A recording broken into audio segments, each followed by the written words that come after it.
Au-delà de nos frontières, nous informons Madame, Messieurs, bienvenue. Alors que le président Félix Tshisekedi est arrivé aux États-Unis aux côtés de la première dame Denise Nyakero pour assister au match de la Coupe du Monde 2026 opposant la République démocratique du Congo au Portugal, ce 17 juin au NRG Stadium, la tension politique monte à Kinshasa. L'opposition annonce une grande manifestation le 8 juillet prochain devant le Palais de la Nation et à travers le pays pour dénoncer un projet de révision constitutionnelle et réclamer la démission du chef de l'État, Blaise Bassabossi. Comme annoncé par le ministre des Sports Didier Boudimbu, le chef de l'État a effectué les déplacements à Houston pour soutenir la sélection nationale 52 ans après la première participation de la RDC à une phase finale du mondial en 1974. Accompagné de la première dame, il assistera à cette rencontre historique aux côtés de la diaspora congolaise mobilisée pour jouer le rôle de 12e homme face aux partenaires de Cristiano Ronaldo. En raison des restrictions liées à l'épidémie d'Ebola dans l'est du pays, plusieurs supporters résidant en RDC n'ont pas pu faire les déplacements. Pendant ces temps, la tension politique restait vive à Kinshasa. L'opposition annonce une marche pacifique le 8 juillet 2026 sur l'ensemble du territoire national, notamment devant les palais de la nation. La plateforme, la C64, accuse le président Félix Tshisekedi de violation du serment constitutionnel et des remises en cause de la Constitution.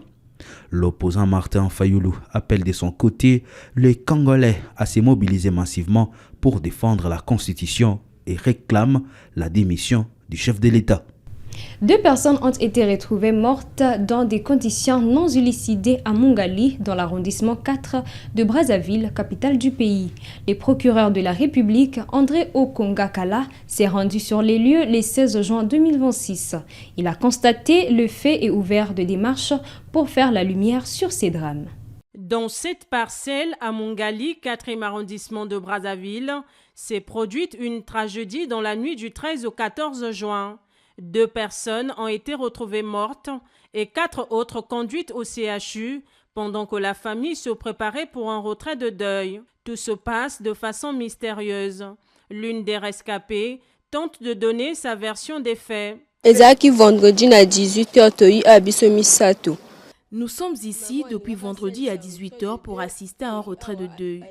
La maman qui organisait la fête devrait nous accompagner le samedi matin au salon pour aller se coiffer. Vers 23h, pendant qu'on s'apprêtait pour se coucher, nous avons fait rentrer le foyer et la marmite de la brède. Je suis allée dormir dans la chambre par manque de place au salon. La maman et les 5 autres filles ont dormi au salon. C'est à mon réveil, quand on défonçait la porte, que j'ai appris la mort de 2 personnes et les 4 autres qui se sont retrouvées à l'hôpital. 2 personnes bakoufi, même Susana bako pe maman ndamu à l'hôpital. Le procureur de la République s'est rendu sur les lieux afin de constater les faits et de recueillir les premiers éléments susceptibles d'éclairer les circonstances de ce drame. Face au procureur, la propriétaire de la parcelle et le chef du quartier tentent d'expliquer les circonstances de cette mort. Le retrait de deuil. Oui.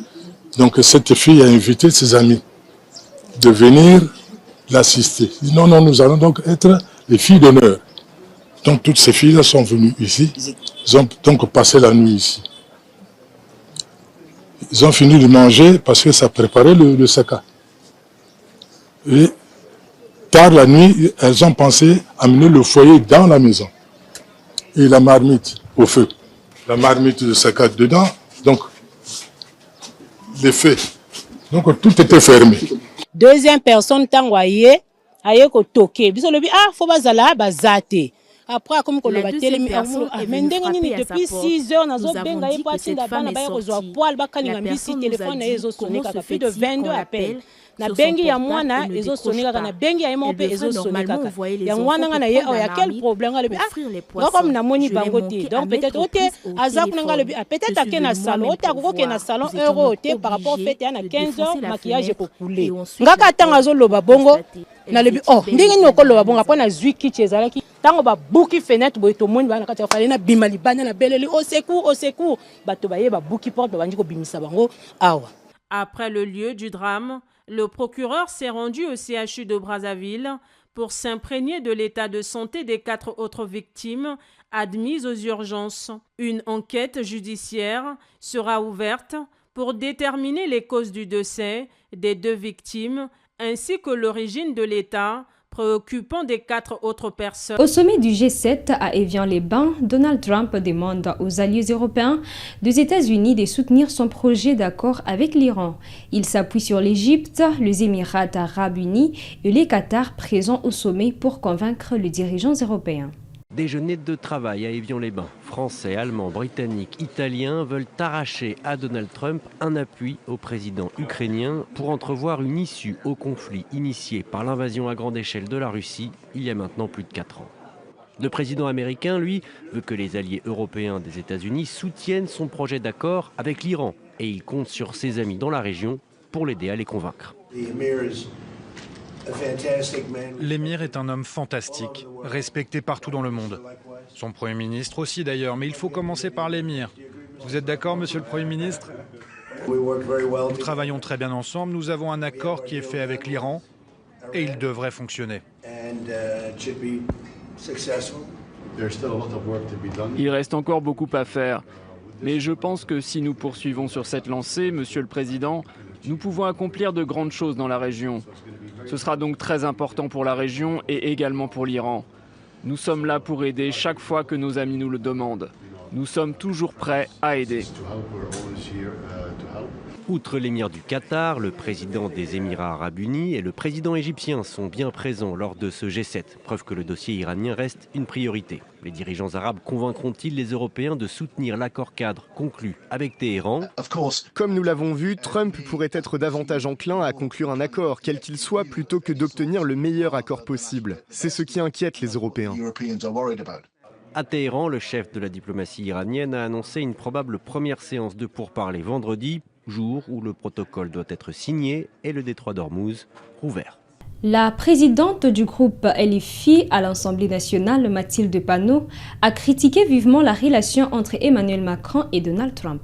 Il accuse Donald Trump de multiplier les attaques contre la France et l'Europe et dénonce ce qu'elle considère comme un alignement d'Emmanuel Macron sur les États-Unis. Donc bonjour à toutes et à tous, bienvenue dans ce point hebdomadaire du groupe parlementaire de la France Insoumise.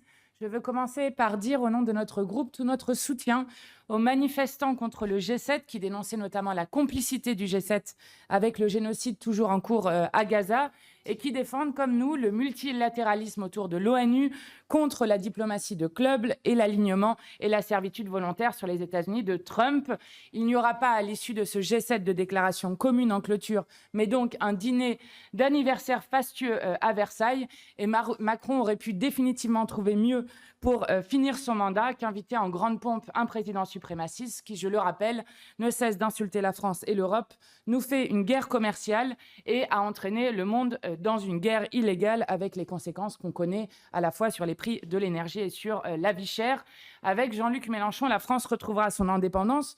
Je le dis que c'est d'autant plus scandaleux que, rappelez-vous, normalement, Marc Bloch devait être panthéonisé aujourd'hui, puisque c'est aujourd'hui l'anniversaire de son assassinat par les nazis, et que c'est Emmanuel Macron qui, en cédant aux caprices de Trump, a donc fait décaler le G7 pour que Trump puisse assister à un combat de MMA pour son anniversaire, et donc décaler la panthéonisation initialement prévue de Marc Bloch. Donc bonjour à toutes et à tous, bienvenue dans ce point hebdomadaire du groupe parlementaire de la France Insoumise.